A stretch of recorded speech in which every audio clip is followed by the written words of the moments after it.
கடந்த 36 ஆண்டுகள் இடையறாது நிலை தளம்பாது தமிழ் பிள்ளைகளுக்கு செம்மொழியான தமிழ் மொழியை கற்பித்து வரும் தமிழ் கல்விக் கழகம் ஜேர்மனியில் வாழும் தமிழர்கள் மத்தியில் முதன்மை ஒருங்கிணைப்பு கல்வி கட்டமைப்பாக திகழ்கின்றது. நாடு முழுவதிலும் தமிழர்கள் செறிந்து வாழும் 100க்கும் மேற்பட்ட நகரங்களில் தமிழாலயம் என்ற பள்ளிகளை நடாத்தி வருகின்றது. காலத்தின் தேவைக்கேற்றவாறு பெற்றோர்கள், ஆசிரியர்கள் மற்றும் மாணவர்களின் தேவைகளை மையமாக கொண்டு செயற்பாடுகளை செம்மைப்படுத்தி வருகின்றது. புலம்பெயர்ந்து தமிழர்கள் வாழும் 15க்கும் மேற்பட்ட நாடுகளில் உள்ள கல்வி கட்டமைப்புகளை ஒருங்கிணைத்து வரும் அனைத்துலக தமிழர் கல்வி மேம்பாட்டு பேரவை 6/6/2026 சனிக்கிழமை பல்லாயிரம் மாணவர்களிடையே அனைத்துலக பொதுத் தேர்வை சிறப்பாக நடாத்துகின்றது. இத்தேர்வில் ஜேர்மனிய தமிழாலயங்களிலிருந்து 4000க்கும் மேற்பட்ட மாணவர்கள் தேர்வெழுதுகின்றனர். இந்த 4000க்கும் மேற்பட்ட மாணவர்களுக்கான சிறப்பு தேர்வு நிலையங்கள் 70க்கும் மேற்பட்ட நகரங்களில் அமைக்கப்பட்டுள்ளன.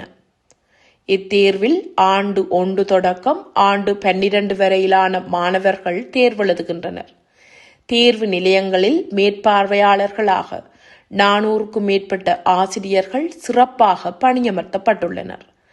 தமிழ் கல்விக் கழகம் அதன் இருப்பையும் எதிர்கால வீழ்ச்சியற்ற வளர்ச்சியையும் அவ்வப்போதைய செயற்பாடுகளில் உறுதிப்படுத்தி வந்துள்ளது. அந்த வரிசையில் நடைபெறும் அனைத்துலக பொதுத் தேர்வின் சிறப்பு பொறிமுறையாக ஒவ்வொரு தேர்வு நிலையத்திலும் நடைபெறும் தேர்வை ஒருங்கிணைப்பவர் முதன்மை மேற்பார்வையாளரே.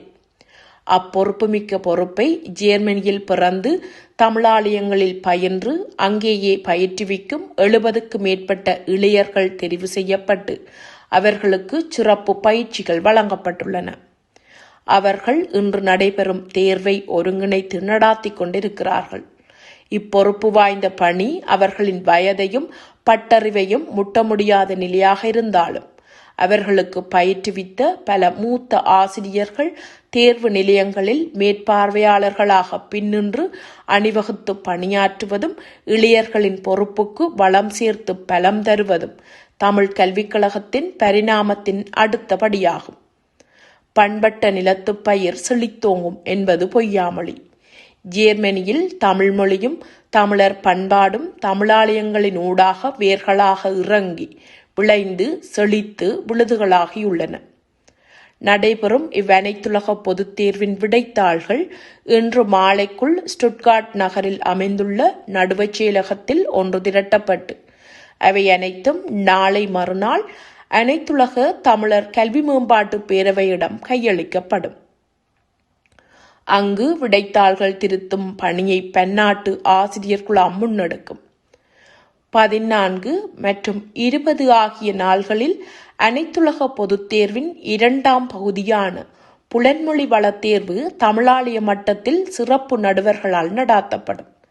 இவ்விரு வகையான தேர்வுகளின் புள்ளிகளும் ஒன்றிணைக்கப்பட்டு மாணவர்களுக்கான பெறுபேறுகள் கணிக்கப்படும். அதன் அடிப்படையில் ஆகஸ்ட் மாதம் தொடங்கும் புதிய கல்வியாண்டில் மாணவர்கள் வகுப்பேற்றம் செய்யப்படுவார்கள்.